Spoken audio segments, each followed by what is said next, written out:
এই বাড়ির লোক বিশ্বকাপ খেলা দেখি গেছে প্রজেক্টরত ওই পেশে, আর এই সুযোগে মুই আনা যা চুরি করো। হ্যাঁ, ঢুকছু অনেক কষ্টে, আর কাহো টের না পাইলে হইল। আরে ঘরটার তো দেখোছো কেমন তেমন কিছু নাই। আচ্ছা, তাইলে বিছানার তলত দেখো কোনো কিছু পাওয়া যায় কি না। না, বিছানার তলতও কিছু নাই, এইঠেও তো কিছু নাই। তাহিলে এখন মুই কি করিম? চুরি করা কি বেকার হইবে আইস? না, বেকার হওয়া দেওয়া যাইবে না। দেখো এই বেশের বিছানা টানা ভাসে, দেখো কোনো কিছু পাও নাকি? না, এই পেখেও কিছু নাই। কি রে ভাই, কোনটে চুরি করি আনো?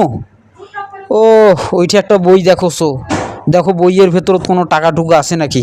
ও মা, এইটা যে কিস্তির বই। ও, কেবল 5টা কিস্তি গেইছে, লোন উঠাইছে 80,000 টাকার। না, হ্যাঁ দেখোছো মোর থেকে আরো গরিব। এর বাড়ির চুরি করা যাইবে না, ওর থেকে মুই পালে যাও এঠে থাকি বাবা।